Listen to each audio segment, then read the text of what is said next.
ponernos a tono con... Bueno, ahora sí, para los que no me conocen, mi nombre es Carolina Testa y tengo el enorme placer de darles la bienvenida a este encuentro, a este otro encuentro de Inspiradas, y les doy la bienvenida a todos y a todas. Inspiradas, como muchos saben, es una iniciativa que tiene por objetivo difundir el arte y la literatura latinoamericana, allá en Canadá, porque ahora estoy en Buenos Aires, pero en Canadá, a través de estas actividades que nos incluyen a todos y a todas, que son gratuitas y que son todos y todas muy bienvenidos. Como muchos saben, somos fieles creyentes en la cultura para todos, por lo tanto, siempre que podamos y que todos nos sigan apoyando, serán gratuitas. Y si nos dejan inspirarlos un poquito a descubrir nuevos escritores, nuevos cines, nuevas lecturas, nuevas miradas. Es un espacio para hacer un poquito de pausa en este cotidiano que estamos un poquito intenso últimamente, este cotidiano que estamos viviendo, y disfrutar una charla entre amigos y amigas. Esto no tiene ningún tipo de formalidad, sencillamente es disfrutar del arte y la literatura latinoamericana, que es hermoso, infinito, y que realmente nos sentimos muy orgullosos. Mucho para agradecer todo este tiempo, mucho para agradecer a todos y a los amigos que nos difunden, que nos ponen like, cada uno que comparte una actividad nuestra de todo corazón, lo sentimos muy personal. Y como digo siempre, Inspiradas es una suma de generosidades. Esto sería imposible sin el generoso apoyo de un montón de amigos y de organizaciones, y en este caso en particular el Toronto Art Council, que nos colabora desde hace mucho tiempo, en este caso el Consulado General de Cuba en Toronto, grandes amigos que nos han apoyado también siempre en todas nuestras actividades, el Consejo Canadiense para la Herencia Hispana, Canadá Habla Español, Casta Latina, Diálogos Online, Correo Canadiense, Cuéntame un libro, Ahora Canadá, y todos y cada uno de ustedes que nos acompañan. Eh, Estamos muy agrandados, como le venía diciendo, con este encuentro y mucho más porque tenemos grandes amigos hoy acá y nos va a acompañar Lourdes Fernández, que es cónsul de Cuba en Toronto, que nos va a dar unas pequeñas palabras de bienvenida. Lourdes, muchísimas gracias por acompañarnos. Bueno, el gusto es mío, ¿no? Es primera vez que participo en Inspiradas.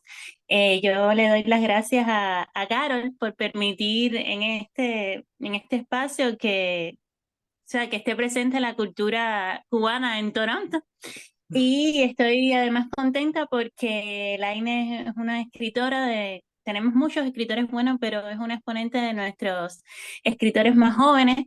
Y entonces estamos doblemente contentos de poder participar y escuchar a Elaine, que es digna de nuestra cubanía y que pone en alto la cultura cubana. Bueno, nada, espero que les gusten y que disfruten un pedacito de Cuba que nos trae Elaine. Muchísimas gracias, Lourdes, de corazón. Gracias por el apoyo de siempre. Y para contarles un poquitito de Laine antes de darle la palabra a ella, porque podríamos decir muchas cosas de Laine porque hace de todo. No la vi cocinar todavía, pero después, salvo cocinar, de todo. Es narradora, es poeta, dramaturga, es licenciada en arte teatral, hace música, es profesora de escritura creativa. Fundadora del Laboratorio de Escrituras Encrucijada. Su obra tuvo un montón de premios nacionales e internacionales, antologías a lo largo de todo el mundo. Y no la traje ahora, pero acaba de salir una antología preciosa en la cual está incluida con curaduría de María Fernanda Ampuero, que les prometo que para las próximas le voy a mostrar el libro porque es hermoso, es la última antología en la que está participando, y su obra ha sido editada por todos lados. Y les voy a dar un dato para que tengan más o menos un panorama.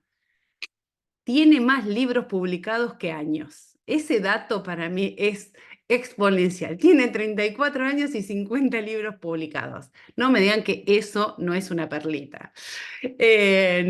Y bueno, cultiva un montón de géneros: novela, cuento, poesía, literatura fantástica, ciencia ficción, periodista, teatro, literatura para niños y jóvenes preciosa. Y su más reciente novela es La tiraría de las moscas, ganó el premio Cálamo al mejor libro del 2021, nominada en Finestres, y se prepara para la traducción al italiano, al portugués y al ruso. Y es considerada como una de las voces más importantes, no solamente de Cuba, todos orgullosos los cubanos, no hay problema, pero de la literatura latinoamericana. Viene pisando fuerte. Nosotros la descubrimos a través de Eugenia Sicabo, que le doy siempre el crédito a ella porque un día me llamó y me dijo: che, Caro, mira, me pasaron este libro y ¿sabes qué? Me voló la cabeza. Y a partir de ahí, en esa volada de cabeza, arrancamos con la admiración de Elaine Vilar Madruga. Elaine, bienvenida, bienvenida a Inspiradas. Estamos muy, muy felices de tenerte acá. Estás muteada, mi amor. Ya no estoy muteada, ¿no? Ahí estamos. Ahí estoy. Nada, decirles que estoy súper feliz de poder compartir con todos ustedes este encuentro y agradecida muchísimo a todos los que han logrado que esté aquí, especialmente a mi querida Caro, que no solo es la conductora inspirada, sino también una amiga muy querida.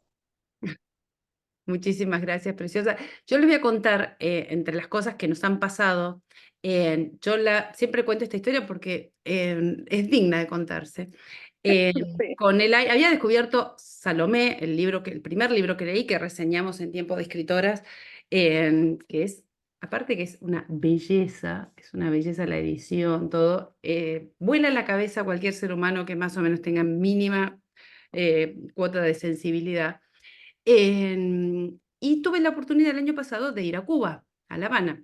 Entonces nos empezamos a mensajear con Elaine, mensaje va, mensaje viene, para ver si nos podíamos encontrar en La Habana. Efectivamente, arreglamos para un jueves a las 5 de la tarde, entonces mensajito va, mensajito viene y me dice: no, lo que pasa es 5:15 no puedo porque tengo que ir a la peluquería. Ah, bueno, dije, bien. No, pero un poquito más tarde. Claro, no, pero es que no puedo cambiar el turno de la peluquería. Bueno, dije yo, parece que en Cuba yo estaba con una humedad, con unos rulos que era la leona de la Metro Goldwyn Mayer más o menos, pero dije, por ahí en Cuba es importante el tema de la peluquería.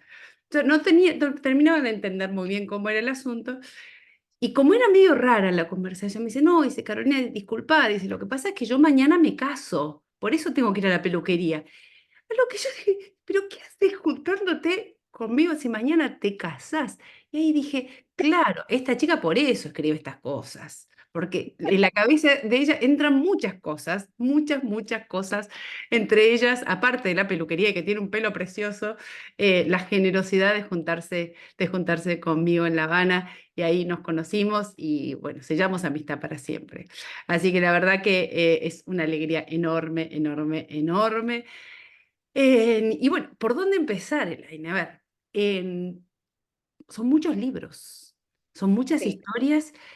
¿Cómo arranca esto de la escritura? Mira, ¿Cuándo? arranco ¿Desde dónde? sí, por una deuda familiar. Siempre me gusta decir eso porque en mi familia hay muchos escritores y escritoras e historiadores que no llegaron a hacerlo por cuestiones de la vida. La vida no les permitió, a las mujeres de mi familia, sus padres no les permitieron estudiar carreras artísticas, pero todas ellas escribían, hacían sus pininos escriturales y guardaban sus libretas de poemas, novelas de amor que escribían. Dos de mis tías abuelas, y eso lo supe muy cercano a estos años, hace 5 años aproximadamente lo supe, dos de mis tías abuelas decidieron ser escritoras y escribieron sus textos y sin embargo nunca los llegaron a publicar, no alcanzaron las ganas de hacerlo o el valor de hacerlo y los engavetaron toda su vida. Y una de ellas, pues antes de morir, destruyó los textos para que ni siquiera quedara recuerdo de esa historia. Y bueno, en esta familia tan Intensa, particular, intensa.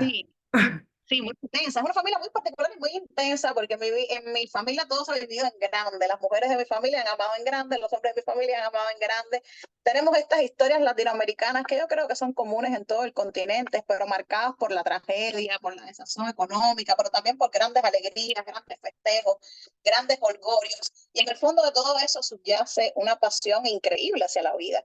Y esa pasión increíble hacia la vida estuvo reflejada sobre todo en la pasión increíble hacia los libros, que son otras formas de vida congeladas entre las páginas. Por eso siempre digo que soy escritora gracias a esas dos tías abuelas mías que no llegaron a hacerlo, gracias a mi madre que me contaba los mitos griegos que son parte fundacional de todo mi pensamiento de escritura, como si fueran cuentos de hadas, y gracias a mi abuelo que no pudo ser historiador, no pudo estudiar para ser historiador, pero era un historiador de corazón, que se leía la historia y te la transmitía con esa pasión, con ese enamoramiento hacia los hechos cambiantes de la naturaleza de los hombres, y que también desde que yo era muy pequeña me sentaba entre las piernas y me hacía todas las historias de mi país, de los héroes de mi país, de la belleza de mi país, de sus tristezas también, y no solo eso, también la historia del continente latinoamericano y parte de la historia del mundo como si fueran cuentos de hadas. Esto era una mezcla explosiva, de aquí tenía que salir arte de alguna forma, yo estoy consciente de eso ahora que soy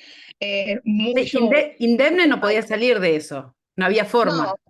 No, estoy hermosamente marcada por esas experiencias, porque recuerdo que, bueno, yo tuve una infancia muy privilegiada, como ya pueden darse cuenta, y dentro de ese privilegio fue que a mí, en vez de regalarme juguetes, me regalaban libros. Eran mis mejores regalos. Y recuerdo con esos momentos especiales de mi vida en que mi madre, mi abuelo, mis tías abuelas, me traían grandes paquetes de libros para yo sentarme y leerlos. Tuvieron a bien no ponerme nunca como restricciones de edad, ¿sabes? Estos libros son los libros para los niños, estos libros son los libros para los adultos. Más bien me dejaban que yo explorara muy democráticamente los libreros de mi abuelo y de mi tía y en las librerías y bibliotecas municipales de La Habana, que es donde yo nací, donde vivo todavía, a ver qué libro me gustaba y cuál me dejaba llevar por él. Y un poco dejándome llevar por estas historias, es que se despertó ese bichito raro, hermoso, esa polilla intensa de la escritura, que yo creo que subyace en cada uno de los seres humanos, solo que algunos la desarrollamos a lo largo de la vida y otros simplemente pues nos convertimos en grandes lectores y en grandes lectoras.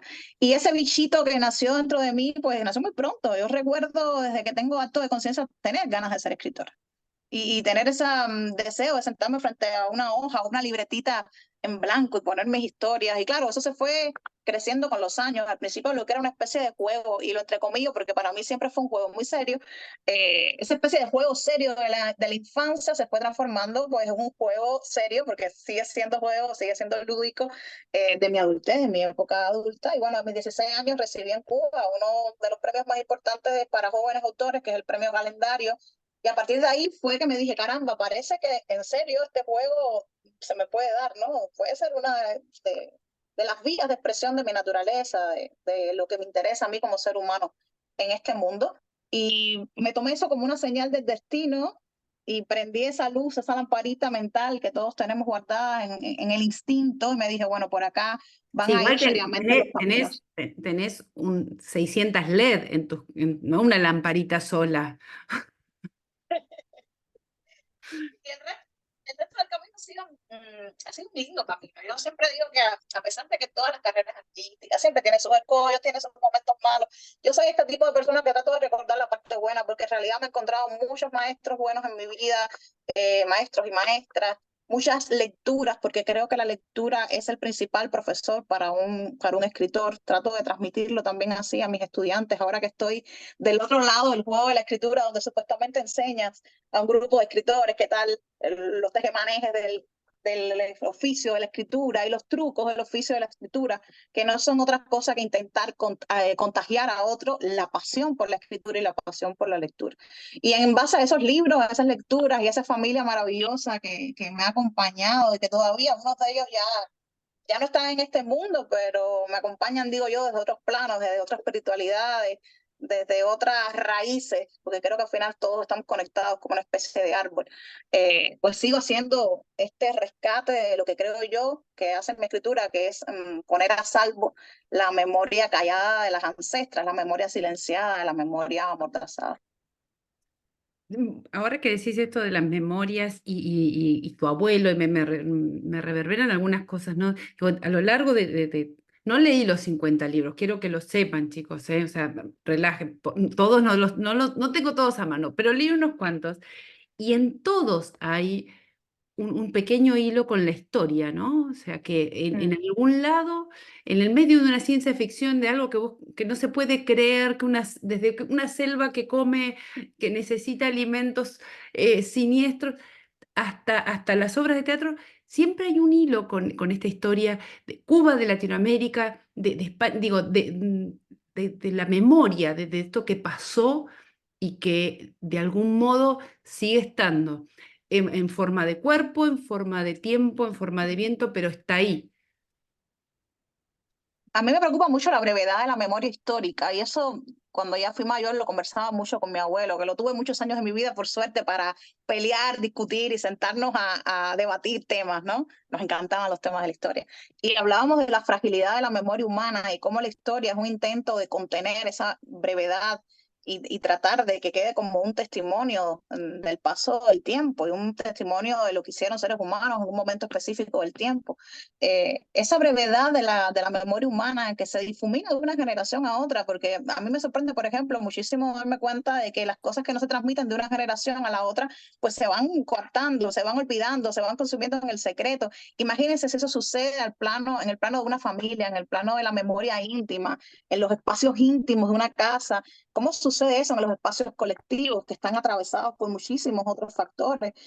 Cómo nuestra memoria se va quebrando o se va soslayando o aparece dibujada de forma disímiles, de acuerdo primero a quien la cuente, de acuerdo a cómo nos interese o cómo interesa que sea contada. Y bueno, esa fragilidad de la memoria me obsesiona muchísimo, no en un intento de que la memoria sobreviva al paso del tiempo tal y como es, porque siempre va a haber una intervención humana cuando hacemos un rescate de la memoria, cuando sentamos a nuestros abuelos para que nos cuenten los secretos familiares pasados por agua o ocultados debajo del tapete de la familia durante años, incluso cuando leemos la historia, supuestamente la fija, la escrita, la verdadera, ahí también hay una mano del ser humano que ha intervenido esa misma historia. Pero bueno, entender de todas formas o intentar entender, yo creo que en la literatura, en el arte, en la vida misma es más importante poner preguntas que respuestas sobre la mesa, ¿no?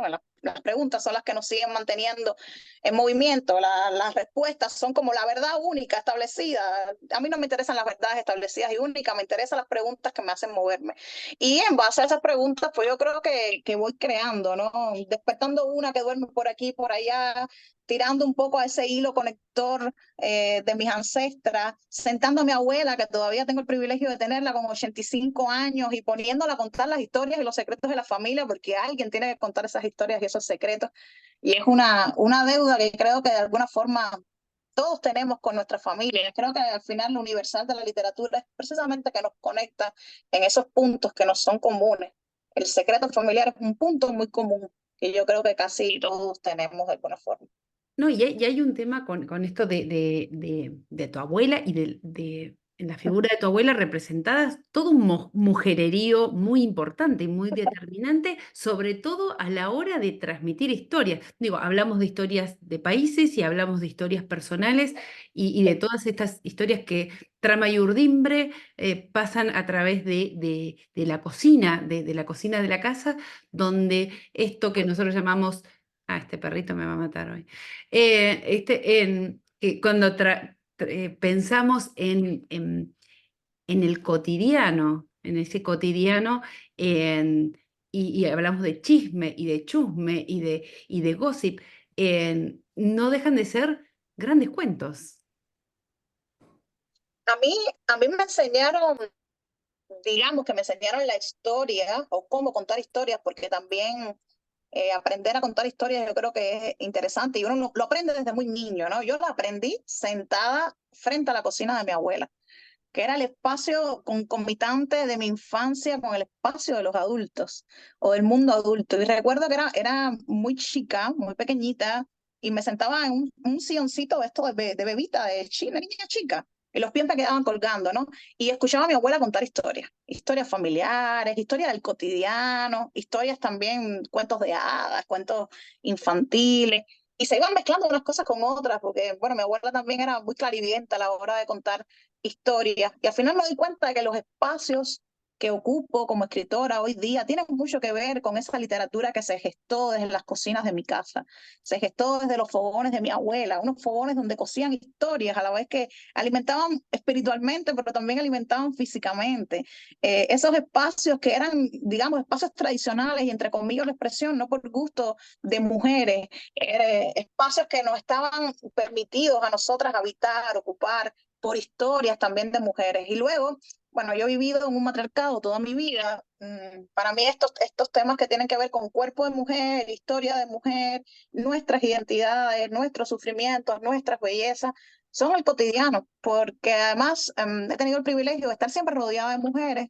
En una familia, mi pobre abuelo decía que él era el único hombre de casa porque hasta la perra era hembra. Todos éramos todas, y él era el único hombre de casa. Entonces, todas nosotras, mis primas, mi madre, no tengo hermanas, pero tengo hermanas de corazón, no tengo hermanas biológicas, pero sí muchas de corazón, y nos sentábamos a escucharnos mutuamente. También importante este acto de la escucha de la comunidad, donde nos encontramos la una con la otra para ponerles voz a nuestras vivencias y para ponerle voz a nuestras identidades, a nuestros sueños, a nuestras pesadillas también. Y un momento muy interesante, y creo que también es una especie de giro en mi devenir como escritora, es el momento en que me senté a escuchar las historias de los cuerpos de mis familiares, cómo envejecían, o el paso del tiempo por el cuerpo de mis familiares, de mi abuela, que ya estaba en ese momento, ya era una anciana, escuchando también las historias de mi madre, que entraba en una etapa de la premenopausia, luego la menopausia, mi cuerpo también, que estaba cambiando en ese momento, un cuerpo juvenil, un cuerpo que empezaba a descubrir el placer, la belleza, descubría también los dolores, los terribles, porque para mí, por ejemplo, toda la historia que tiene que ver con los desechos del cuerpo, los llamados, mal llamados desechos del cuerpo, me interesa muchísimo. Y recuerdo un momento especial ahí, que fue cuando se reunieron un grupo de mujeres todas paridas. Yo era la única que no había parido, era muy joven todavía, y empezaron a contar historias de los partos. Y siempre digo, creo que te he contado ese cuento también a ti, Caro, ¿no? Que ese fue el momento donde dije, esto es una historia, aquí hay historias para toda mi vida. Aquí están todas las historias que querré contar en mi vida, y probablemente aquí sacaré un buen libro de cuentos de terror también, porque era fascinante, hermoso, terrible ver este Y proceso eso que de todavía no habías repetición. hablado de la adolescencia. Claro, claro. Yo creo que en los cuerpos de las mujeres también están todas esas historias que a mí me interesa contar. Y a partir de ahí, pues mira, yo creo en la literatura como un evento de escucha. Me encanta escuchar a los lectores, a las lectoras, me encanta escuchar a mis amigos, a mis amigas, a mis familiares, indiscutiblemente. Y luego imaginarme, más allá del acto de escucha, cómo escribo yo en los intersticios entre el acto de escucha, o sea, lo que se me cuenta, y lo que yo me puedo imaginar que suceda. Esos intersticios, esos pedazos liminales, esas escrituras que están al borde, donde la imaginación y la realidad pueden mezclarse, pueden trocarse, pueden cruzarse, para mí son el material verdadero de la literatura. La imaginación y la realidad, ninguna de las dos me son suficientes como para escribir un texto. Creo que la mezcla de ambas, el encuentro de ambas, es donde me siento más plena como escritora. Y cuando me siento más plena como escritora, pues mejor como ser humano también. No, que no son suficientes, ya nos dimos cuenta con 50 libros a la cabeza, ya eso nos fuimos dando cuenta de a poquito, pero también mientras te escuchaba y en esta cosa de la oralidad, de contar cuentos y de estar medio cocinando digo, hay como toda una cosa de performance, de teatralización el relato. Y también me preguntaba, digo, ¿cómo todo el tema de la dramaturgia afecta después a este acto de escritura? Claro, yo no me había dado cuenta que la dramaturgia ya existía desde el momento en que mi abuela, mientras cocinaba, hacía el arroz, apurada siempre, porque había que hacer mil tareas en casa y no alcanzaba dos manos para hacerla. Ella cocinaba, te hablaba, te freía un huevo, te hacía el arroz, estaban los frijoles cociéndose con ese olor que todavía me recuerda siempre la presencia de mi abuela, la presencia física de mi abuela en su, bueno, no era juventud, pero en ese momento era muy joven todavía, haciendo todas esas cosas a la vez. Y mi abuela es una mujer muy alta, muy hermosa además. Gestos teatrales de mi abuela mientras me hacía las historias y contaba el devenir de su vida, a mí me parecía fascinante. Y luego solo he podido encontrar esa pasión esa pasión escénica, si se quiere. Más allá de esos fogones de mi abuela, el momento en que empecé a estudiar dramaturgia, estudié dramaturgia en Cuba, en el Instituto Superior de Arte, luego continué estudios en otros lugares del mundo, bajo otras tutorías, pero fue esencial para mí estudiar en el ISA, así como le llamamos, Instituto Superior de Arte, ISA. Estuve 5 años estudiando teatro y aprendí mucho de todo lo que es el aparato, las herramientas performáticas. Porque no solo te das cuenta, ahí te das cuenta que la escritura no es solo esto que haces o el gesto voluntario que haces al escribir una historia y colocarla en un papel. Eso es solo una parte importante sin duda, que diré yo que trabajo y vivo de eso, pero que hay algo, hay una instancia otra, no digo que superior ni inferior, sino una instancia otra de la performatividad, que es cuando tú pones un cuerpo en el espacio, a friccionar con ese espacio, pero a friccionar con esa realidad del texto también y a friccionar con el otro que lo observa. O sea, con ese público. El público es el monstruo maravilloso de 1000 bocas y de 1000 ojos que está observando al actor o a la actriz mientras encarna esa circunstancia dramática y esos personajes. A mí estudiar teatro me abrió el mundo, o sea, me abrió la cabeza, fue unos momentos muy intensos en mi vida. A los 20 años empecé a estudiar teatro hasta los 25, supe lo que era dirigir una escena, supe cómo se ponen luces, cómo se diseña escenario.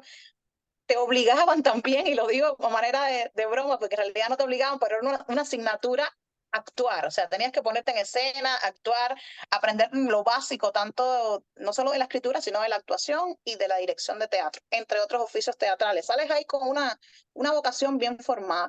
Y yo dije, esto es lo que yo quiero, este fenómeno de la empatía, de la fricción, esta idea de que no hay algo que va a ser fijo, porque en la obra de teatro ocurre que se cae un clavo y la obra se ha desmontado o ha cambiado completamente. Alguien se tuerce un pie y hay que cambiar los parlamentos. O sea, siempre hay que tratar de que esa realidad que fricciona en el mismo hecho del acto teatral no permee el acto teatral y lo destruya. Yo dije, esto el arte como un hecho único, irrepetible, es lo que a mí me interesa que sucediera en la literatura. Pero claro, difícil, porque en la literatura tú tienes un manuscrito terminado. ¿Cómo puede cambiar este manuscrito, no?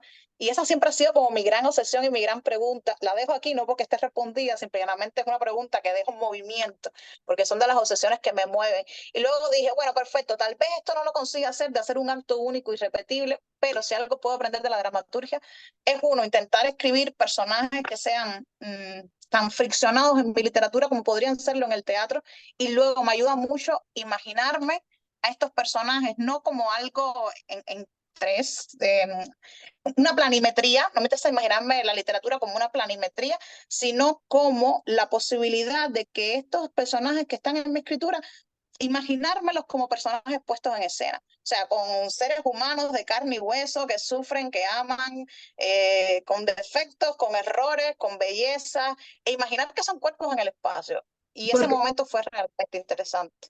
porque efectivamente me hace pensar esto de los personajes, porque en todas las obras, el trabajo de construcción de personajes, desde el más chiquito hasta el más grande, hasta o sea, hacer una selva como persona o que un perro sea un protagonista, o sea, que no puedas separarte de la imagen de determinados personajes, que hay algo que te enganche y te, como que le tiras un poquitito de cuerda y nos dejas a todos picando y sigue la historia, pero, o sea, hay que volver una vez más porque nos quedamos. ¿Y qué le pasó?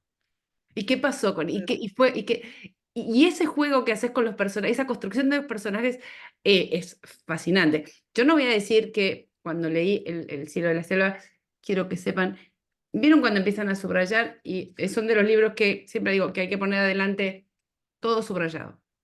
No, subrayamos todo porque me di cuenta cuando estaba haciendo la relectura para la charla de hoy, que la mayoría de mis marcas eran con respecto a esta construcción del personaje.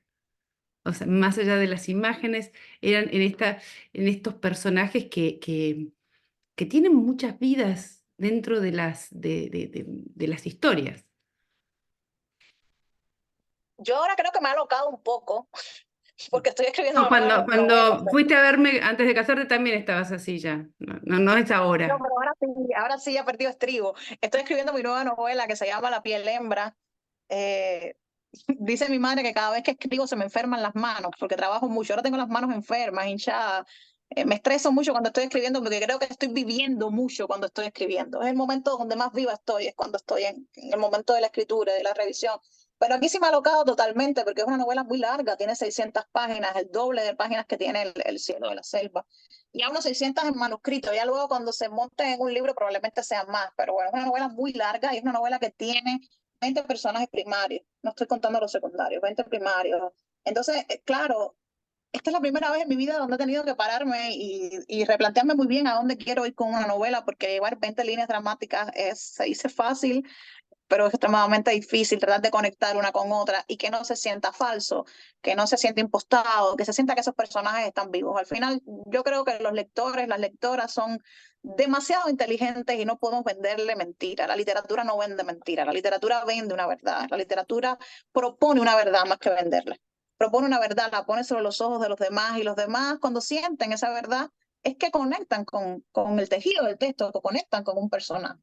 Los lectores, si no conectan con un personaje, no conectan con la literatura, la dejan, porque cuántos libros maravillosos se han escrito ya en este mundo para que uno les dé oportunidad de tiempo y de vida a un libro que no conecta contigo. Entonces, bueno, siempre parto de ese acto de generosidad tremenda que hacen los lectores cuando se leen las primeras 3 páginas de un libro tuyo y te dan la oportunidad de que tú los enganches o no, o tus personajes los enganchen o no. A mí el diseño de personajes me fascina, debo decirlo. Eh, yo podría pasarme toda una vida diseñando personajes y no escribir, pero escribo a la larga porque siento que hay un momento en que los personajes ya me piden en sí mismo que me siente y haga algo serio con mi vida, no solo pensar sus líneas dramáticas y sus múltiples vidas, sino que, ok, ya nos conoces, ahora ponnos en una página, ¿no? ¿Cómo es eso de que me piden los personajes? Vamos a ahondar un poquitito ahí. A ver, vamos a poner una pausa, vamos a bajar los decibeles que estás a 400.000 por hora hablando. Y a ver, ¿cómo es esta historia de que los personajes te piden?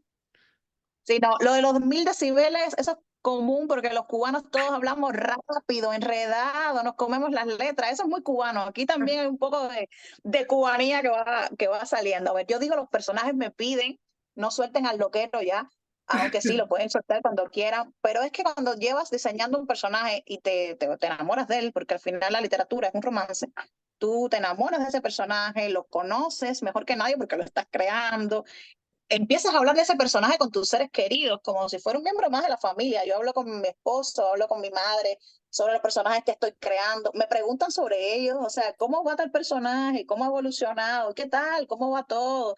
Entonces, se convierte como en tu vecino, en tu primo, en tu miembro de la familia.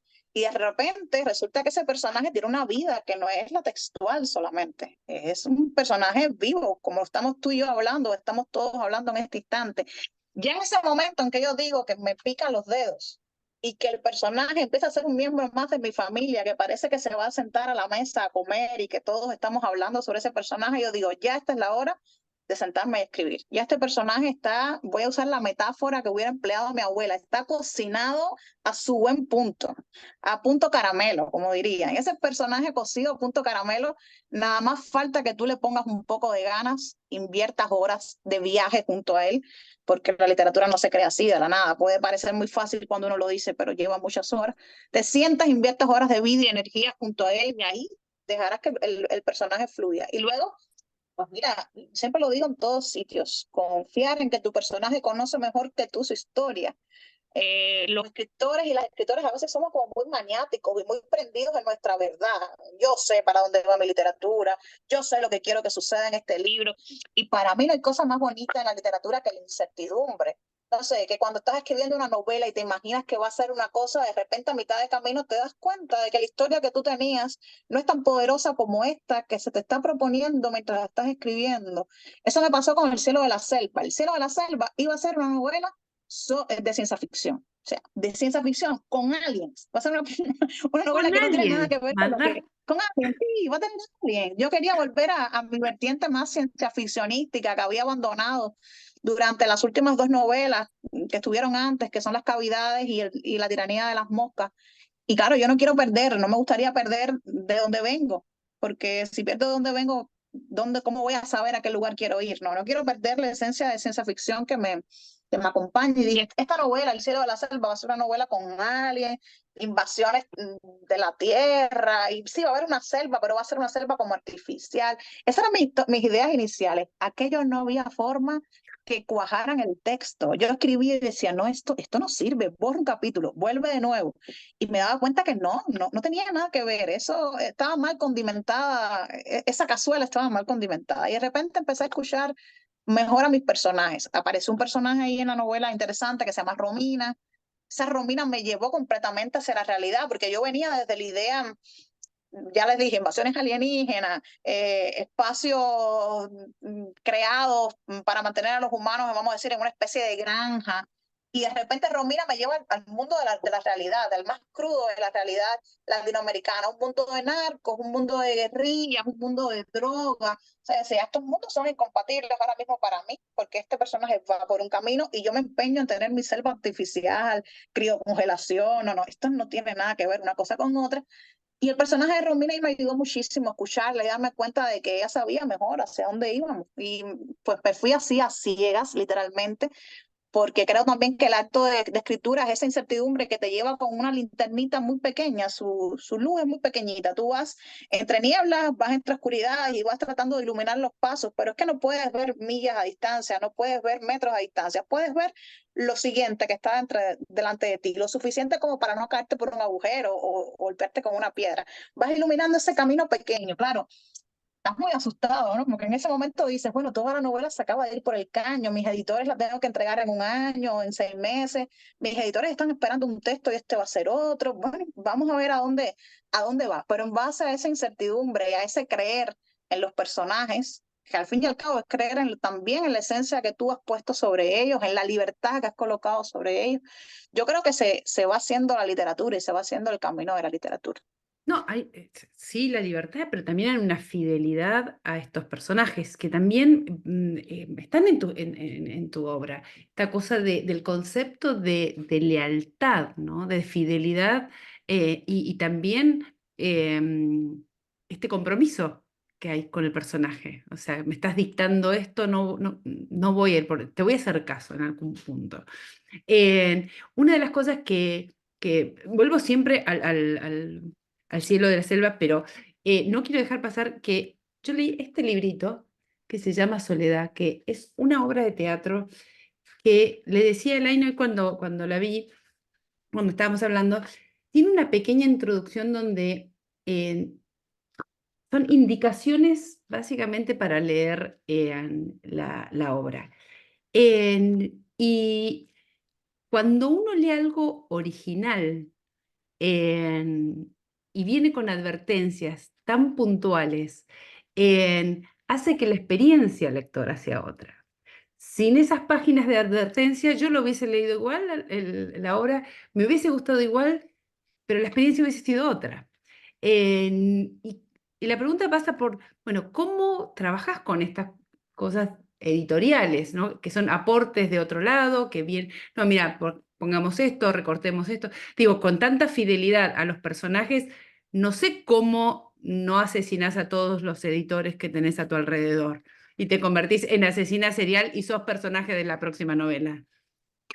Me encanta esa pregunta, ¿no? Porque a veces pensamos que la vida de un escritor, en comparación o cuando intercambia con editores, es como una especie de pugna entre dos, ¿no? Entre dos fuerzas o entre dos deseos que muchas veces son contrapuestos y tú lanzas una estocada y el otro te lanza otra, a ver hasta dónde llegamos y quién es el primero tocado y ahí pues se resuelve el duelo. Y yo siempre he pensado en los editores como aliados de la obra. O sea, me gusta pensarlos así, porque sí, hay editores y hay editores, pero he tenido la inmensa suerte de, en buena parte de mi vida, he tenido buenos editores. En los últimos años ha sido maravilloso. Los cubanos tenemos un dicho cuando no queremos que algo cambie, que es tocar madera. 3 veces acabo de tocar debajo de la mesa. Esta parte así como muy latinoamericana, que creemos en estos pequeños gestos de lo cotidiano que nos ayudan, ¿no? En los últimos años he tenido la suerte de tener maravillosos editores que me doy cuenta de que se apropian de la obra de la misma manera en que yo lo haría si estuviera en su lugar o si yo fuera una lectora especializada, cuando soy una lectora especializada, y como mismo lo hacen los lectores que tienen la mirada de una obra única. Yo me doy cuenta cuando dialogo con mis lectores, cosa que me fascina, de que no hay un libro igual para todos, todos tienen interpretaciones distintas, Bueno, incluso ven cosas que mira, yo jamás me Claudia imaginé. Ríos, que es una gran seguidora de Inspiradas, ahí dice, el manuscrito cambia con cada lector. O sea, acaba de Cambia poner, con cada lector. y Sí, es esto. Claudia, es así. Es así, y los editores al final me doy cuenta que son aliados, que se hacen alianzas. Yo creo que al final el propósito de todos es que el libro llegue en su mejor versión a los lectores, que llegue en su mejor simiente, porque yo creo que es una simiente que se siembra en el corazón del otro y de ahí pues salen cosas maravillosas, o no. Pero bueno, pensemos en la parte positiva, de que se pueden crear cosas maravillosas si se siembra bien la semilla y se abona correctamente con la escritura. Entonces, siempre he pensado en mis editores como aliados. He tratado de no desestimar nunca sus opiniones. Indiscutiblemente hemos tenido diferencias, es que es así, porque es que no somos seres humanos iguales. Y entonces ahí siempre se trata como de dónde puedo ceder sin traicionar la fidelidad, que como tú mencionabas, para mí es muy importante hacia los personajes y hacia la historia en sí misma, dónde podemos ceder y dónde es este paso donde realmente uno tiene que plantarse y decir, bueno, confía en mí, que soy la autora y que vamos por acá, a ver si este camino funciona. Me sucedió un poco con la tiranía de las moscas y siempre hago esta anécdota porque fue un proceso maravilloso. Estaba con editora a Cristina Morales, que es una autora fabulosa española, Premio Nacional de Narrativa en España, muy reconocida por sus libros, y además una persona fabulosa. Y también tenía mis editores de Barret, o sea que tenía 3 editores, imagínense, 3 personas y yo trabajando sobre un mismo texto. Era una maravilla, una sopa de ideas maravillosa. Y Cristina Morales en algún momento nos sentamos las dos así como a hablar sobre la novela y ella consideraba que la novela debía llegar hasta un punto que en realidad es muy interesante a nivel climático de la obra, que es el suicidio de la madre, alerta de spoiler, el suicidio de la madre.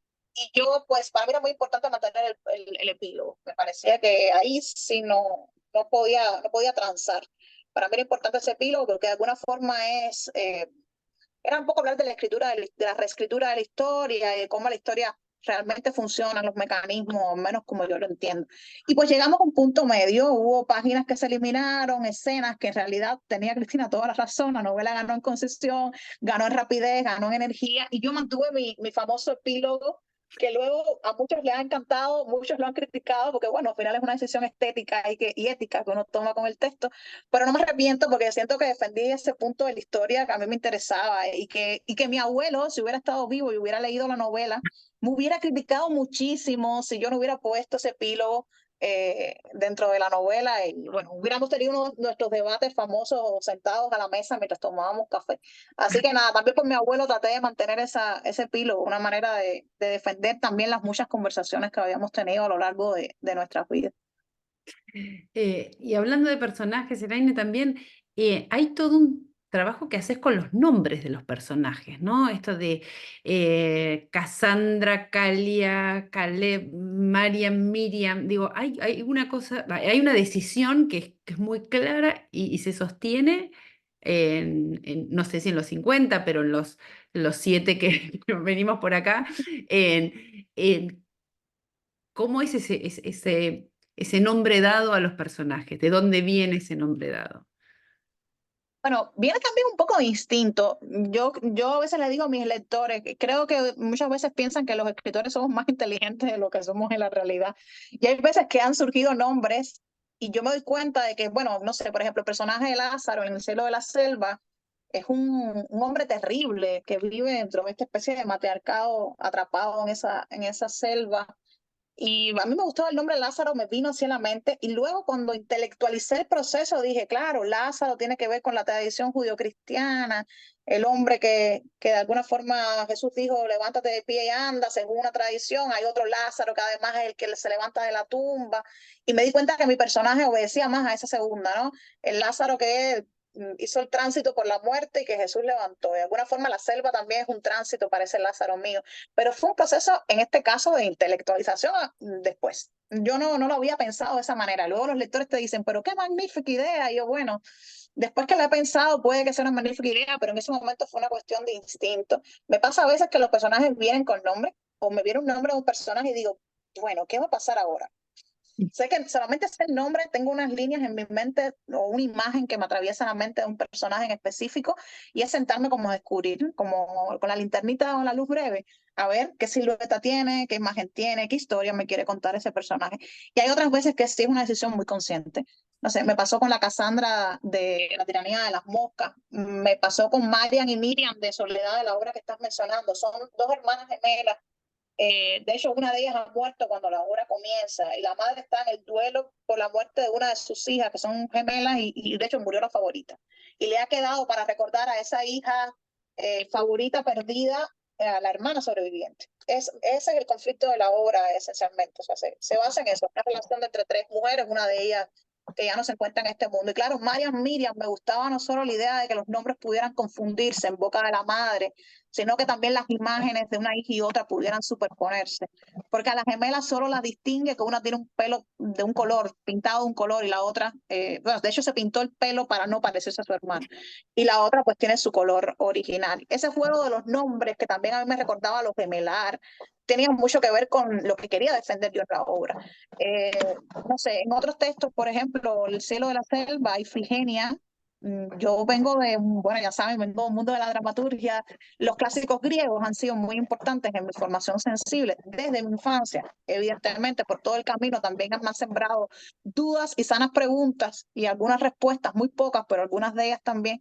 Y Ifigenia es uno de mis mitos favoritos cuando estaba estudiando en la universidad. De hecho, Ifigenia es la hija de Agamenón, que sacrifican en las velas del padre, en el barco del padre, porque no habían vientos para irse a Troya, hacer las cosas que hacen los hombres, como matar gente, conquistar mundos, cosas heroicas, y para eso había que matar a la pobre infeliz Ifigenia, que era una adolescente, degollarla como un corderito, según algunas versiones, para que esa sangre alimentara los manes de los dioses y pudieran hacerse las velas. Y la infeliz Ifigenia, pues la sacrifican.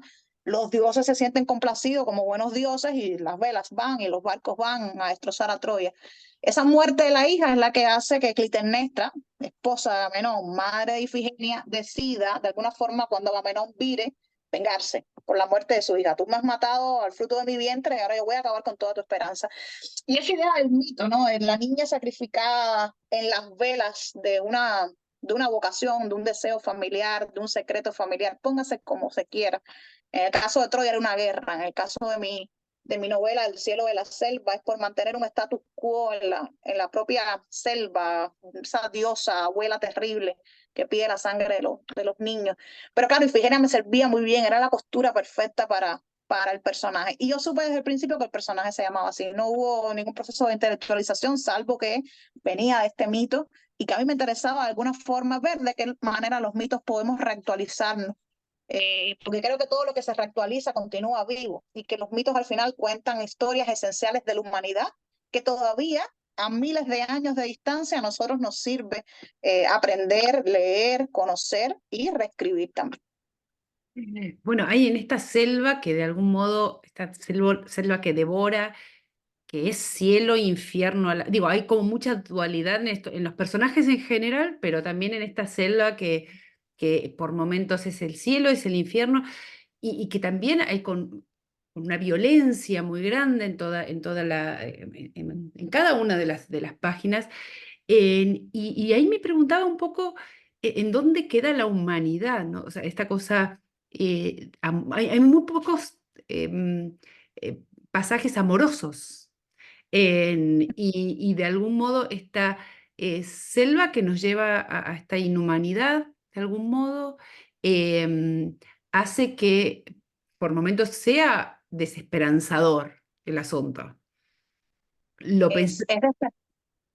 Es desesperanzador. Lo que sucede es que yo siempre pienso que en el medio de la desesperanza aparecen como brillitos y momentos de luz dentro de las historias. Y me sucedió que cuando estaba escribiendo El cielo de la selva, yo sabía que era atroz, ¿no? Y además era una novela inspirada muy libremente en la historia de mis ancestras, de mis bisabuelas fundamentalmente. Fueron mujeres que las obligaron a parir muchísimo. Una de ellas tuvo 10 hijos, tuvo que hacerse un montón de abortos clandestinos. En ese momento no se permitía abortar en mi país todavía. Y la otra bisabuela tenía 10 hijos y crió 7 más, o sea, 17 niños. Imagínense la carga sobre los hombros de aquellas dos mujeres. Habla- Eh, Hablando sí, de inhumanidad. claro, y al final yo decía, bueno, es que la misma sociedad en la que vivían mis bisabuelas era una selva. Mis bisabuelas no querían tener tantos hijos, mis bisabuelas si lo hubieran, no sabían ni siquiera que podían elegir otras cosas. mis bisabuelas no supieron que a una le encantaba cantar y por supuesto tenía 10 hijos que cantar, le cantaría canciones de cuna a sus nenes, pero no podía cantar en un escenario. Y siempre tuve ese deseo de poder cantar arias, le encantaban las arias, le encantaban las rancheras y vivía con esos sueños de las películas de Jorge Negrete y siempre tuvo como ese afán, ¿no? De que hay algo más allá del margen de la maternidad. Y bueno, a ella simplemente los años de vida no le alcanzaron para descubrirlo, la vida misma, la selva de la vida no le alcanzó para descubrir que otra cosa existía. Eso sí, nos sembró la duda y la pregunta a todas las hijas, a las nietas y a las bisnietas de esta generación que ahora está contando las historias. Y claro, yo estaba inspirada en todas estas bisabuelas mías, pero evidentemente el libro no es un libro biográfico ni autobiográfico, llanamente toma algunos elementos de aquí y allá para construir una historia. Y yo decía, bueno, ¿dónde en el medio de toda esta desesperanza puede haber momentos de ternura? Porque tenía entendido, y todavía lo defiendo así, que el libro al final, para leerlo siempre hay que hacer como una especie de interrupción o una pausa a, al sistema de moralidad tal y como nosotros lo entendemos, entre comillas, de nuevo, en nuestra sociedad, en lo cotidiano.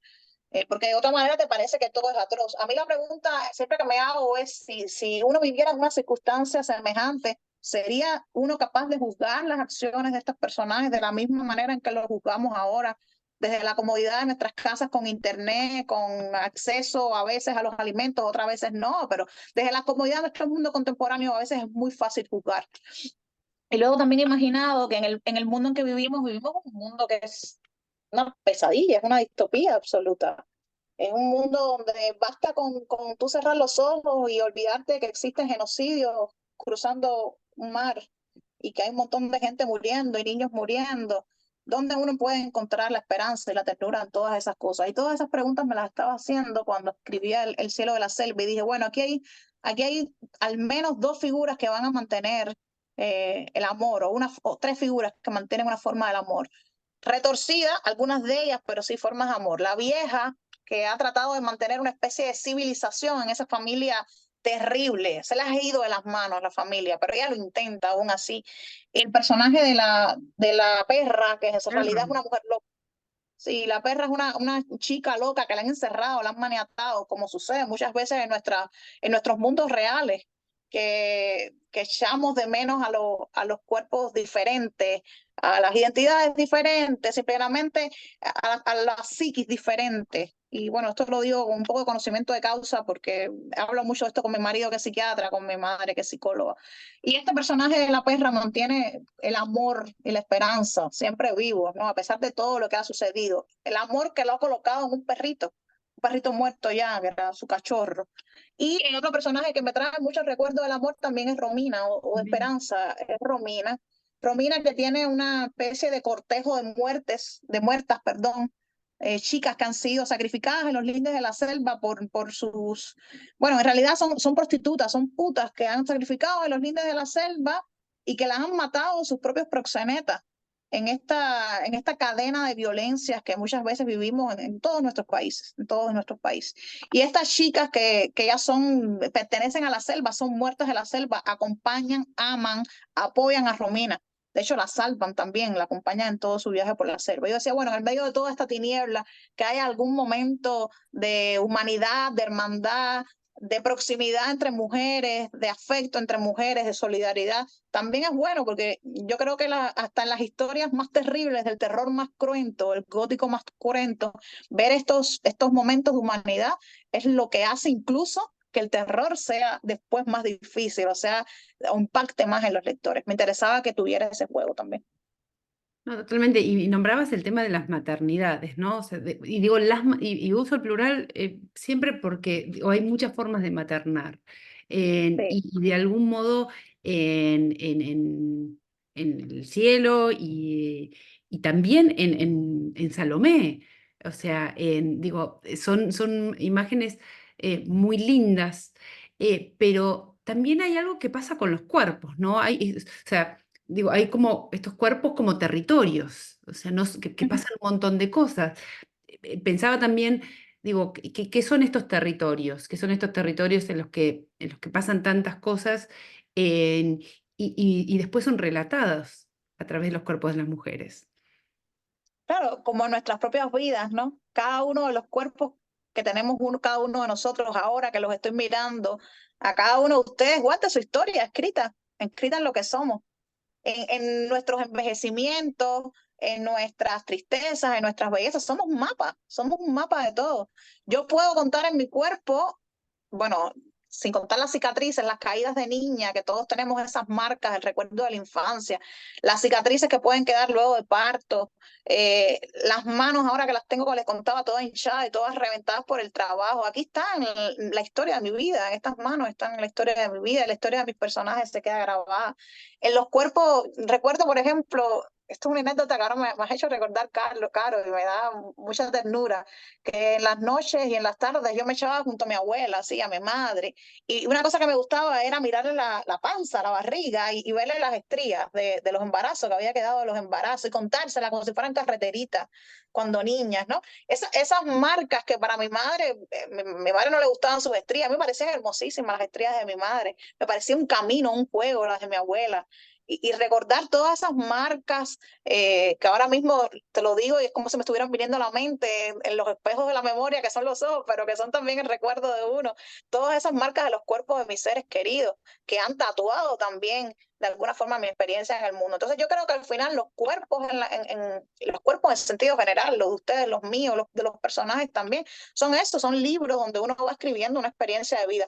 Luego también está el tema de las maternidades, que para mí es una obsesión, ya ni siquiera digo que es un tema, lo reconfieso, es una obsesión dentro de mi escritura. Ya hablaba con mi hermana hace 2 días y le decía, Cindy, terminaré La piel hembra, que es el libro que estoy escribiendo ahora, y cuando lo termine, prometo que voy a cambiar, voy a cambiar estética, voy a ir a otros lugares, porque sé que he estado en este tema, pero es un tema que no se me agota. ¿Y te Es un creyó? tema que cada vez... ¿Te creyó, Cindy? ¿Te creyó, Cindy, que Mm, vas a terminar con este tema o no? no sé si me crees, no siquiera sé si me creo, pero de momento me lo tengo propuesto, ¿no? Quisiera cuando termine La piel hembra dar una vuelta hacia otros temas, buscar otras maneras y probablemente como sucede con las grandes obsesiones o los grandes motivos que dirigen tu vida, daré una vuelta en círculo, ¿no? Y volveré al mismo punto de origen porque siempre sucede así cuando son cosas que de verdad forman parte de tu identidad, de tu memoria, de tus intereses, de tus razonamientos también lógicos como autora, porque en el fondo sí hay mucha memoria emotiva y mucho sentimiento que tiene que ver con el recuerdo de mi familia, pero también hay una intención, una vocación escritural detrás de todo esto. Y así voy un poquito como que tatuando en los libros esa memoria de los cuerpos, que me interesa que sea eso, como los libros que se vean como pieles, como canvas, donde uno puede dejar esos tatuajes de vida y que luego viene otra persona como tú y lee esos tatuajes, los decodifica y siente que son parte tuyos y con un poquito de suerte también ese tatuaje se queda un poquito prendado ahí a la piel de la memoria que todos tenemos. Que no hay forma de escaparse a esos tatuajes. Entras en tus libros cuando Eugenia, lo cuento siempre, y más en estos días de Feria del Libro que tuve la suerte de estar charlando con otras escritoras y en particular con Mónica Ojeda y con Gabriela Cabezón Cámara y con Dolores Reyes, con quien hable uno de Laine Vilar Madruga, estamos todos así como en un estado de fascinación, ni hablar de Mariana Enríquez, ¿no? Bueno, que tuvimos la suerte de tenerla en Toronto la semana pasada, ahí cuando en Argentina decimos dos potencias se saludan, ¿no? Entonces que se produjo ese encuentro. Pero, y en este fenómeno que se está dando también, que hemos hablado muchas veces, de escritoras mujeres latinoamericanas tan poderosas, con unas voces tan fuertes, y esto que hablamos de ciencia ficción o de terror, son muchas realidades juntas cuando hablamos de repente hablamos de terror, pero el terror está en un cotidiano de cuerpos Sí. maltratados, de cuerpos expuestos, de cuerpos que le pasan muchas cosas, y además las maternidades. Y en esas maternidades también son cuerpos sufrientes en muchas ocasiones. Em, Porque también hay todo un tema de silencios y de tabúes. La otra vez la escuchaba a Mariana Enríquez cuando hablábamos hablando de la menopausia. Digo, cuántas cosas que todavía nos falta transitar a través del cuerpo y que podamos mostrar esos tatuajes de los que hablas. O sea, los tenemos, pero bueno, a la hora de ponernos una bikini y mostrarlos en la playa, no estamos tan libres, no somos tan fieles, me parece. No somos tan libres y además nos han vendido un modelo de la libertad bastante inalcanzable porque cuando abres las redes sociales que están en nuestra vida constantemente, ves modelos de belleza a seguir, entre comillas, que son inalcanzables para el 99.9 de los cuerpos. No solo de los femeninos, porque pensamos que solo pasa con las mujeres, ¿no? También pasa con los cuerpos masculinos. Hay un ideal de la belleza, del capacitismo, de la juventud eterna. Y entonces ves cosas terribles, las personas cómo se intervienen los cuerpos para intentar mantener la juventud, como si la fuente de la juventud pudiera estar qué sé yo, en intervenir esos cuerpos. Y es una búsqueda que a mí me interesa muchísimo. El tema de la intervención del cuerpo en sí mismo es otra obsesión que estoy constantemente trabajando con el tema de la cirugía plástica. Eso me interesa muchísimo también. Es una vertiente quizás más cuentística. La sociedad anti-aging en la que vivimos, donde te dicen, bueno, estás capacitado, eres válida por un trabajo, mientras no seas madre, luego que seas madre ya empiezan a tratarte de otra manera. No sé, todo esto también de cuando empecé a ver los tránsitos de mi madre y de mi abuela hacia otras edades, el mismo tabú, tú mencionabas el tabú que existe con respecto a la menopausia, a la época de la menopausia, pero yo recuerdo que existía mucho tabú para hablar, por ejemplo, de cuando las muchachas o las niñas empezamos a menstruar. Aquello era como silencio, había que vivir con el miedo de que se te manchara la saya y que nadie notara las compresas sanitarias cuando las tenías, porque además había como una especie de bullying terrible con ese tema. Por lo menos no sé si habrá cambiado en los últimos años, pero en mi época infantil y juvenil aquello era bastante complicado. Y estoy hablando de que Cuba es un país bastante abierto para esos temas, no estoy hablando de sociedades tradicionales ni convencionales, nada, no estoy hablando de eso específicamente, pero claro, es un tema que está como muy atravesado por como filtros culturales y que nos ha impuesto una manera de mirar al mundo. Y bueno, al final nos damos cuenta de si miramos ese mundo idílico que nos venden en las redes sociales, que nos venden en las promociones, eh, es terrible, ¿no? Como no poder llegar allá y al final el 99.9 de todos los seres humanos, pues somos unos inadaptados que no cabemos dentro de esos moldes y que estamos todo el tiempo friccionando con ese molde, tratando de quitarnos un pedazo del brazo, tratando de consumirnos en dietas baldías, de hacernos cirugías, de arreglarnos los dientes, abrillantarnos todo lo que se puede abrillantar en el cuerpo para tratar de caber en una cajita que en realidad es muy pequeña. Es un molde muy dispar para la humanidad. Y analizar esto desde una mirada crítica, yo creo que es extremadamente saludable. Criticar la manera en que la sociedad nos ha querido vender y nos ha querido cosificar también. Sí, yo lo que creo sí es que da mucha literatura, gracias a Dios, en tu caso, todos estos temas, cosa que me genera muchísima emoción. Entre las cosas que pensaba mientras escuchaba con respecto al rol de la mujer también en nueva sociedad, en estas nuevas sociedades, en el cual tratamos de tomar un poco de aire para poder arrancar de manera diferente y la sororidad que se empieza a dar, y lo hablamos anteriormente cuando estuve en Toronto, entre las escritoras latinoamericanas. Digo, hay y lo puedo experimentar en estos días, entre todas ustedes se recomiendan, se mencionan, lean este libro, que en otra época esas generosidades Mm, se daban de manera diferente. Era algún sí, amiguismo, alguna conveniencia. Ahora hay una generosidad entre voces muy fuertes aparte, porque no estamos hablando de voces simples. Samantha Schweblin, digo, y con todas las que tuve la fortuna de poder hablar, eh, hablando con Mónica Ojeda, que por cierto les recomiendo el último libro, Chamanes Eléctricos en la Fiesta del Sol, es el último libro de ella, maravilloso. Y el libro lo presentó junto a Dolores Reyes y Gabriela Cabezón Cámara. Y en un momento las miraba a las tres y decía, pero qué maravilla esto de que entre todas se apoyen. ¿Sabes qué? Voy y te lo presento.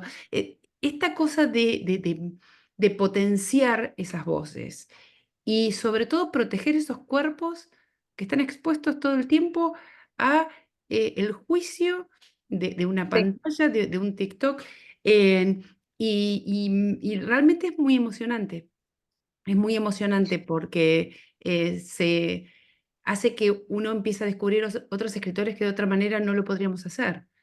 Esa es la realidad. Cómo Hay ser un una amor y escritora una generosidad. de una isla chiquita, cómo sale al mundo a romperla. Bueno, de hecho salgo de una isla pequeña porque Cristina Morales confía en mí y me dice, ven, escribe un libro para Editora por un libro, que es la colección de Barrett, y así nace todo. Y yo creo, hay una cosa maravillosa en la generosidad y el amor que nunca doy por hecho, la generosidad y el amor.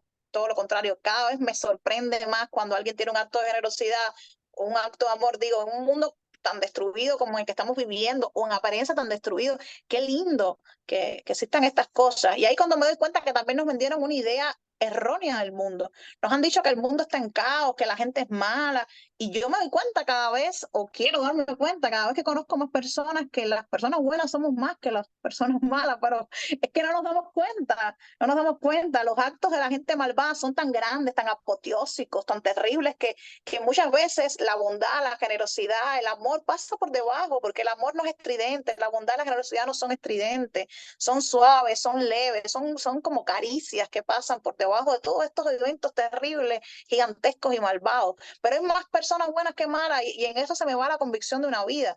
Y te digo más, yo tengo el inmenso privilegio de decir que mis maestras de escritura están vivas. Eso es una cosa gigantesca, porque antes tú decías, mis maestros, quienes me inspiran son, no sé, voy a mencionar Sófocles, Eurípides, no sé, todos los clásicos griegos, que no es que no sean importantes, sí, lo son sin duda, pero están allá a 4.000 años de distancia, a no sé cuántos continentes de distancia de mí, a siglos de diferencias de pensamiento. No, mis maestras, y este es un privilegio tremendo, es tenerlas ahí al lado mío, compartiendo espacios de lectura, compartiendo antologías.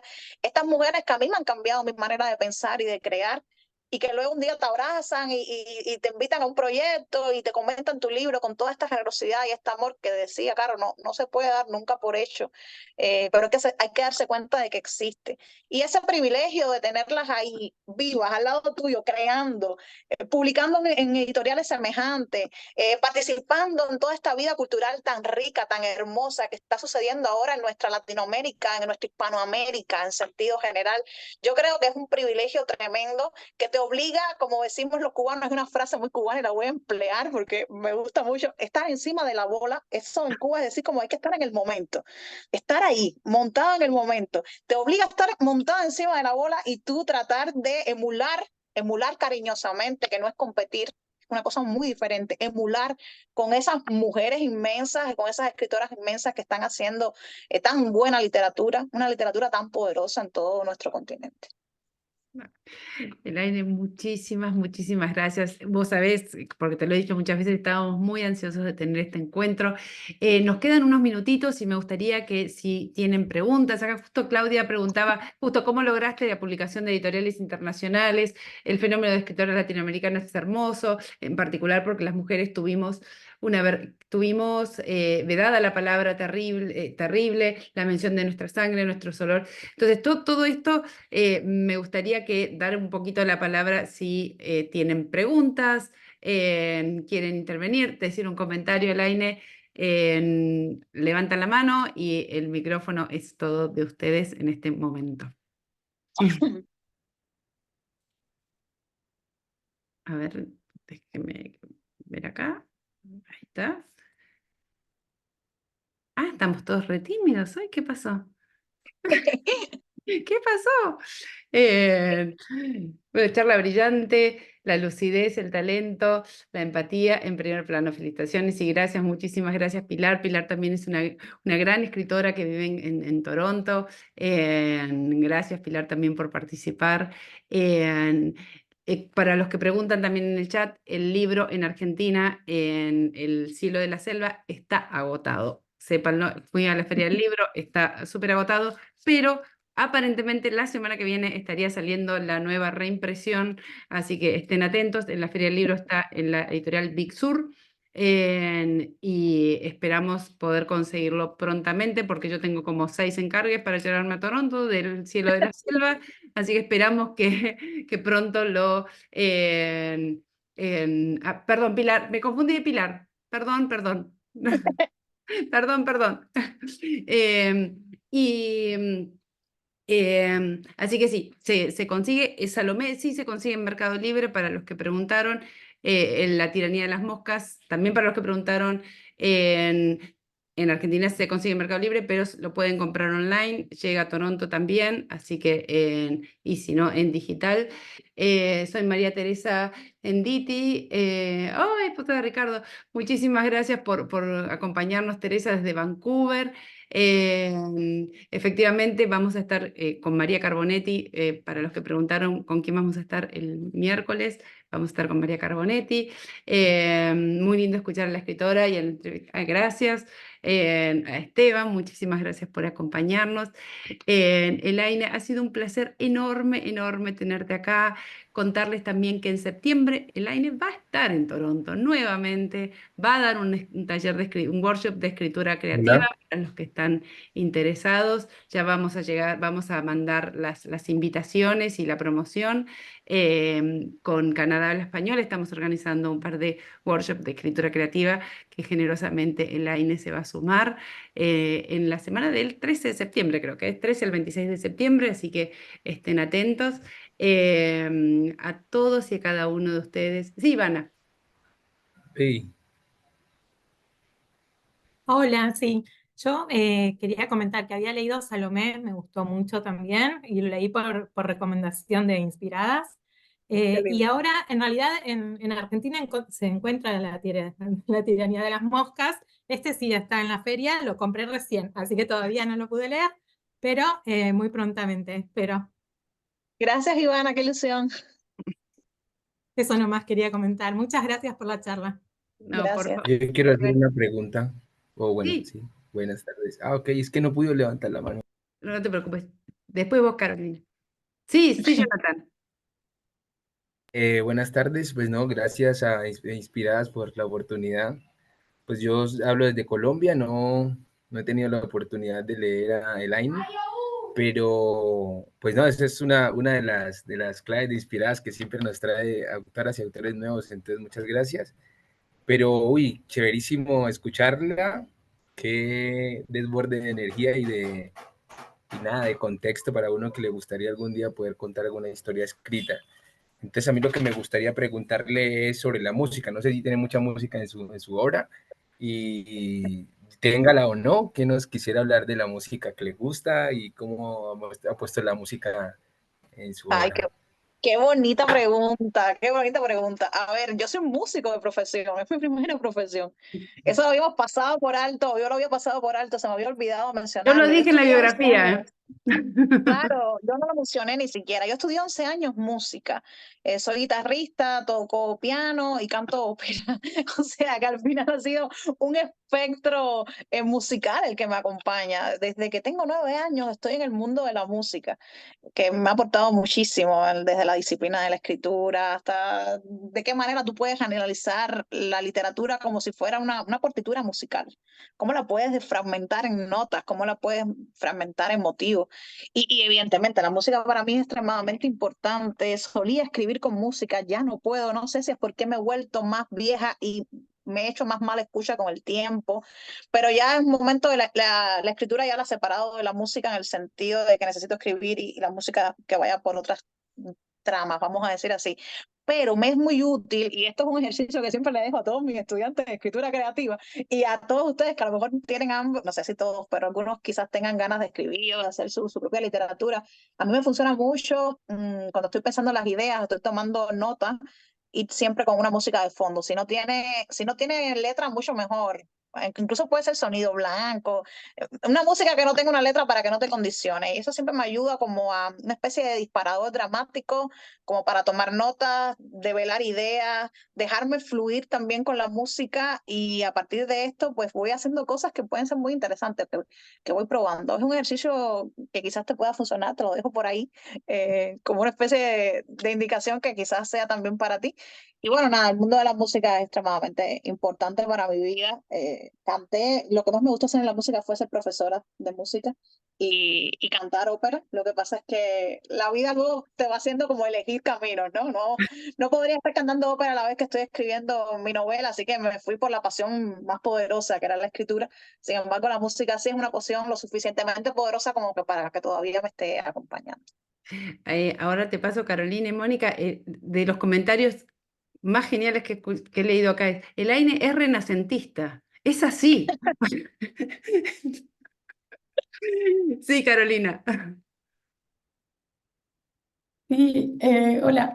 Yo, bueno, me llama mucho la atención, Elaine, como lo generosa que eres con tus personajes, creo, como que dejas que ellos brillen. Igual así como hablas de cuando los creas y todo. Y nada, y eso me llevó a pensar de que particularmente en El cielo de la selva me llama la atención como cada personaje también tiene su propio persona, o sea, como que unos los hablas en tú, otros son tercera persona, etcétera, y me gustó muchísimo ese juego que hiciste. A mí también me gusta escribir así como de fan, pero creo que me abriste así como una puerta, como explorar otras formas de hablarle a mis personajes.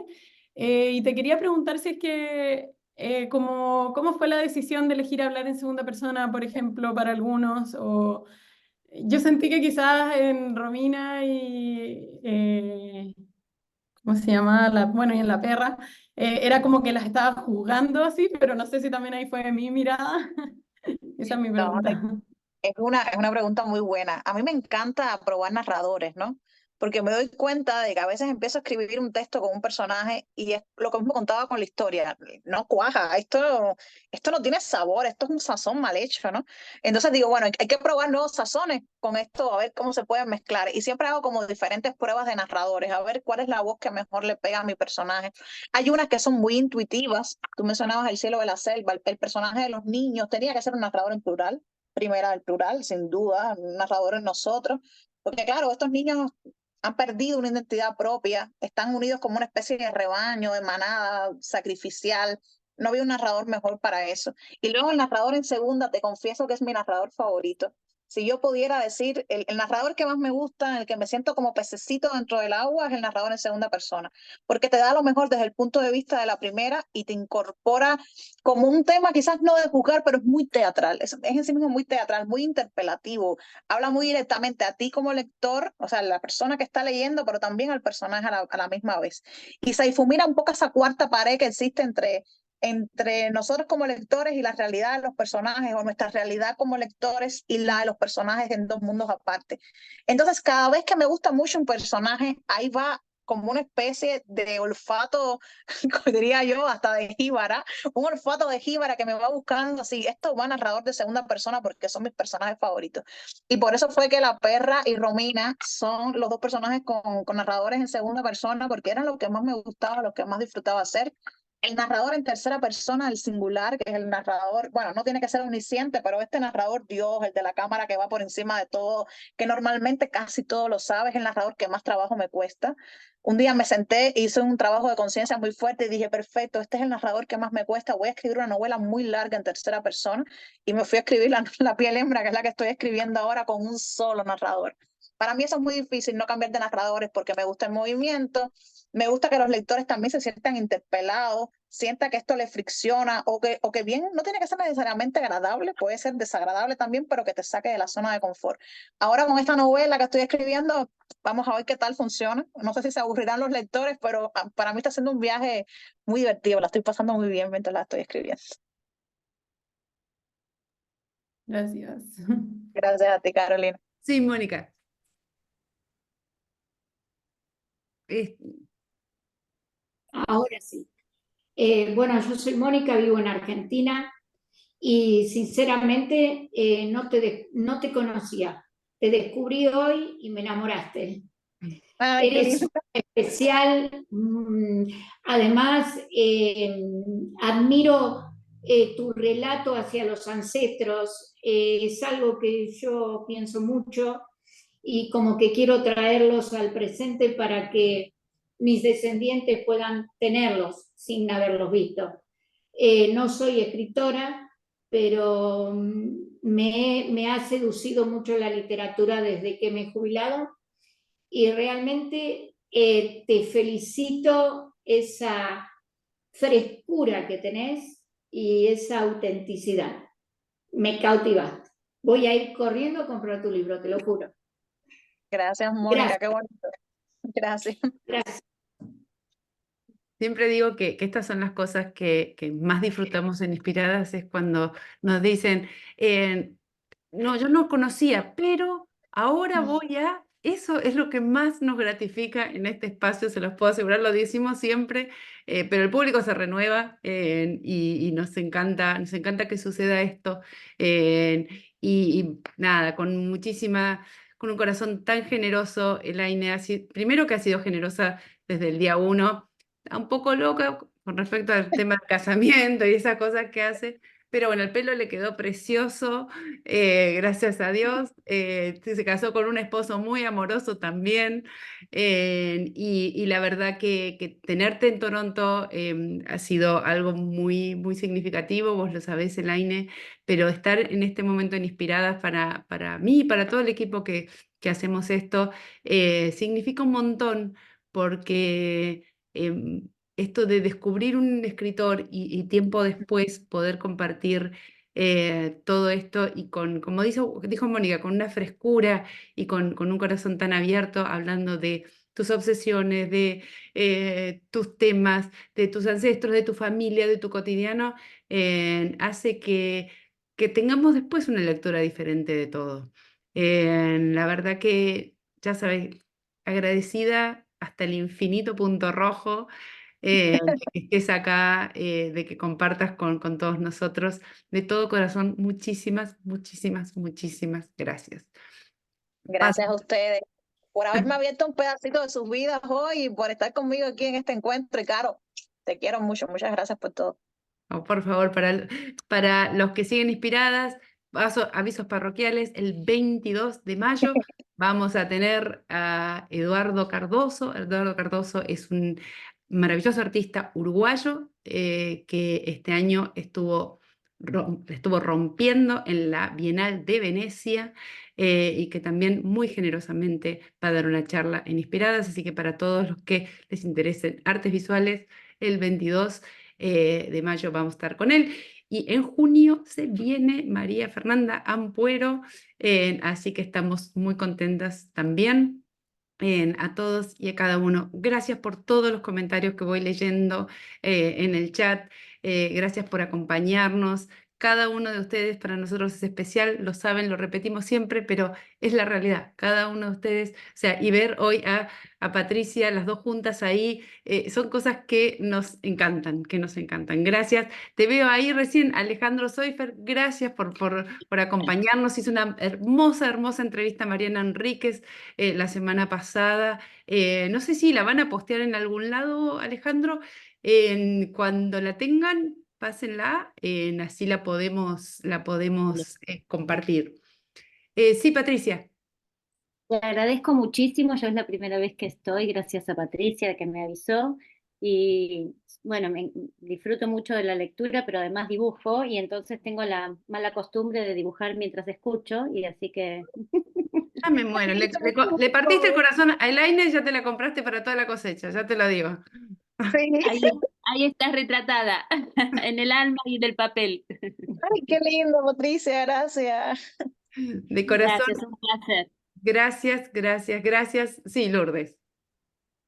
Nada, darle las gracias de nuevo por tener Inspiradas, por tener ese espacio tan bello que resalta la literatura, no solo de Cuba, sino de todos los países. Gracias a Laine, porque me ha llevado, ella dice que sus abuelos le hacían historia. Bueno, ella ha hecho su historia, tal cual me parece estar oyendo a sus abuelos como tal la contaban.